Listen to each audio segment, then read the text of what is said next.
And then money, eto guys, i-mind nyo na yan. Find a way to abundance, mga kapiksino. Kapag nakafocus kayo sa pera, sa abundance, then money will flow to you, mga kapiksi. So, when it comes to money guys, napakadaling i-attract nyan. Mag-affirm lang kayo, as in, syempre yung sipag at syaga nyo, yung pagdadasal nyo, hindi yan kinakalimutan. Pero kailangan talaga ng positive mental diet, and you have to have a good relationship with money, mga kapiksi. So,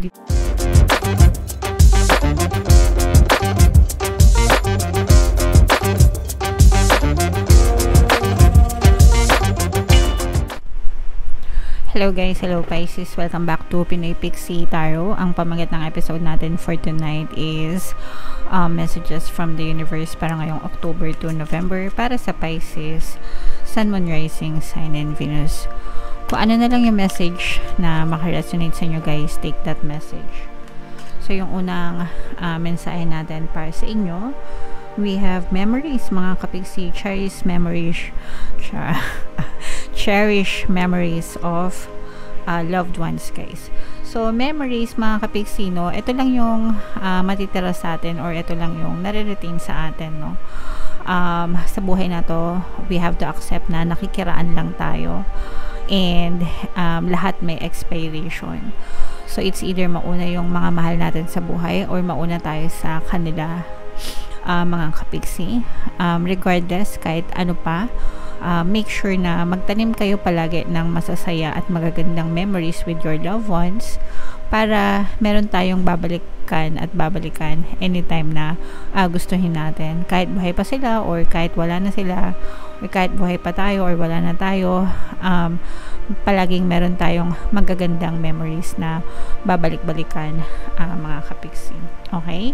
So, i-cherish natin yun ang ating treasures, mga kapiksi. Sa panahon ngayon, di ba, lahat na may mobile phones, lahat na may camera, di ba? So, as much as you can, mag-picture kayo, or mag-take kayo ng mga pictures and videos together with your loved ones, diba? Para pwede natin balik-balikan, mga kapiksi. Okay? Alright. And another message for you guys, Battle of the Blues. Ito, mga kapiksino, take steps toward positive change. Kaya siya tinawag na Battle of the Blues, mga kapiksi, kasi mahirap magpaka-positive, diba? Especially if nandun ka sa stage na puro nega yung nangyayari sa buhay nyo.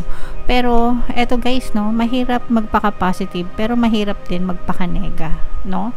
Parehas yan mahirap, mga kapiksi, pero you have to choose your own hard. Mamili ka kung anong hard yung pipiliin mo, kung anong hirap yung pipiliin mo. Pipiliin mo ba na magpaka-nega? Pipiliin mo ba na magpaka-positive? Parehas yang mahirap, pero kapag nagpaka-nega ka, ito yung difference guys. Kapag nagpaka-nega ka, ang resulta mo palaging nega lang, okay? Pero pag nagpaka-positive ka ngayon, kahit negative pa yung nararamdaman mo ngayon, ang resulta niyan pwedeng maging positive. Basta consistent ka lang sa pagiging positive, okay? Kaya siya sinabing battle, kasi palaging maglalaban yan, no? Yung isipan mo, yung damdamin mo, mahirap, no? Pero again, choose your own hard, mga kapiksi. Syempre dun tayo sa positive, para palaging pwedeng maging positive yung resulta. Hindi man ngayon, hindi man bukas, maybe next day, maybe next year, maybe next month, who knows, diba? As long as consistent ka, magbabago at magbabago yung takbo ng buhay mo. Okay? Alright. Another message for you, Pisces, live life to the fullest, no? Enjoyin lang natin, magpaka-positive na tayo, mga kapiksi. Sabi nga, no, isang beses lang tayong makikiraan dito sa mundo. Magpaka-positive na lang tayo, enjoy na lang natin yung buhay natin, mga kapiksi. Hindi natin alam kung sa next life natin is tao pa rin yung ating species, diba? or maybe we are a different species by then. So ngayon pa lang, 'di ba, i-experience mo na yung pwede mong ma-experience na magdadala sa iyo ng kasiyahan, mga kapiksi. Okay? May ibang tao napapasaya ng mga material na bagay, may ibang tao napapasaya ng mga magagandang sitwasyon, travel, relasyon, whatever, guys, kahit anong preference nyo, as long as masaya kayo, dun kayo, mga kapiksi. Okay? Learn from those who inspire you, legends, guys, no? So matuto kayo dun sa mga taong nagsisilbing inspiration sa inyo. Kahit sino yan, pwedeng pamilya nyo, kakilala nyo, or mga celebrities, mga kilalang tao. There will always be somebody that you look up to, no? So pwedeng parents mo, syempre tayo lahat idol natin, mga parents natin usually, di ba? Or kung hindi man natin sila idol, meron tayong matututunan sa kanila. So matuto tayo sa kanila, mga kapiksi, no? Napagdaanan na nila yan eh. Kumbaga sabi nga, papunta ka pa lang, pabalik na ako, no? So, or learn from those na naka-achieve na ng success na gusto mong ma-achieve sa buhay mo, di ba? Take their best practices, walk through their path, no? Para maging successful ka rin, kagaya nila. Okay? And then money, eto guys, i-mind nyo na yan. Find a way to abundance, mga kapigsino. Kapag nakafocus kayo sa pera, sa abundance, then money will flow to you, mga kapigsi. So, when it comes to money, guys, napakadaling i-attract nyan. Mag-affirm lang kayo, as in, syempre yung sipag at syaga nyo, yung pagdadasal nyo, hindi yan kinakalimutan. Pero kailangan talaga ng positive mental diet, and you have to have a good relationship with money, mga kapigsi. So, dito sa channel natin, guys, 3 money affirmations yung palagi kong sinishare. Pwede nyong i-comment sa baba, kabisaduhin, and pwede nyo din siyang sabihin everyday, mga kapigsi. Una, money come to me. Pangalawa, palagi ako may pera and palagi akong nagkakapera. And pangatlo, guys, is yung I am the king of abundance, I'm the queen of abundance. Okay? So, kung meron pa kayong ibang money affirmations, guys, i-comment nyo na rin yan sa baba para mabasa din ng ibang mga kapiksi natin, para magsilbi ding inspirasyon sa kanila. Kahit anong money affirmations naman, guys, pwede, as long as it feels good for you and it resonates with you, mga kapiksi. Okay? Alright, so i-mind nyo na yan, guys. Mind money, mind abundance, money come to me. Okay? And miracles, guys, no? Angel of miracles, ibukas natin yung puso natin and expect a miracle. Pag sinabing ibukas yung puso, guys, dapat alisin nyo yung mga negative na emotions, galit, anger, hatred, resentment, grudges, lahat yan, lahat ng kanigahan, lahat ng worry, stress, anxieties, lahat ng kaimuhan, di ba? Lahat ng reklamo sa buhay, alisin natin, mga kapiksi. Instead, kailangan maging grateful kayo. Always focus on love and light and gratitude, guys. And talagang miracles, milagro yung ma-experience nyong kagandahang kaganapan sa buhay mo. Okay? Alright, so comment down below. Sobrang ganda ng mga messages for you, Pisces, nakaka-inspire. Bunot pa tayo ng isa, guys. Habang sinashuffle ko to, panoorin nyo muna yung video natin regarding sa ating paano mag-manifest ng abundance video course. Kapiksi, sawa ka na ba sa mga struggles at hirap sa buhay mo? Masipag ka ba at masikap sa buhay ngunit hindi ka pa rin umaasenso? Ilang beses ka na bang nag-attempt mag-negosyo at mag-invest pero palagi ka pa rin nalulugi?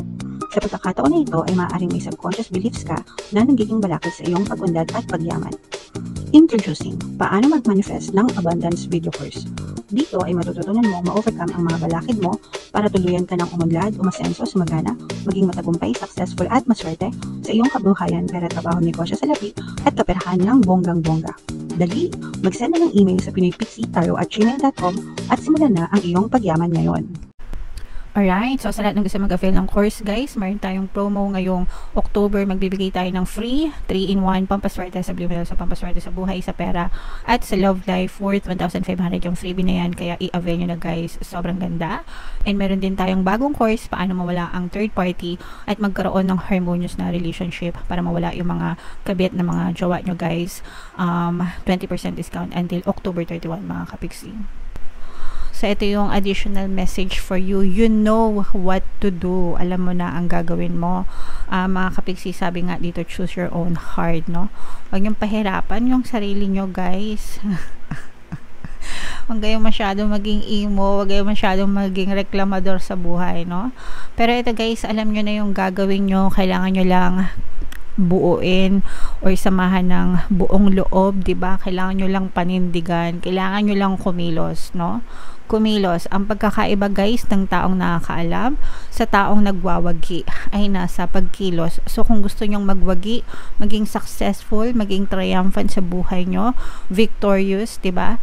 Dapat kumilos, sabayan ng pagdadasal, sabayan ng positibong mental diet, mga kapiksi. Talaga naman 100% sure na ma-achieve mo yung mga bagay na gusto nyo, mga kapiksi. Basahin natin to guys. In all battles of the heart over the mind, go with your heart, because truly it's a lot easier for your mind to catch up with your heart than your heart to catch up with your mind. A whole lot. Not that I don't love your mind, the universe, okay? So, eto guys, battle of the heart over the mind, no? Pero, actually guys, yung puso yung sumusunod sa isip, no? It's always the heart or the emotions that follows your thoughts. Kung ano yung fino-focus ng attention nyo, mga kapiksi, yun yung nararamdaman nyo, okay? So, kung nagfo-focus ka sa mga pangit, negatibong bagay, negative emotions din yung nararamdaman nyo. Kapag nakafocus kayo sa magaganda and harmonious na bagay, positive din yung emotions na nararamdaman nyo. Okay? So, yeah. Focus on your heart. Yes. Because kung ano, sumusunod lang naman yan sa isip nyo, mga kapiksi. And it should be a feedback to you, no? Kailangan, yun yung feedback mo, yung emotion mo.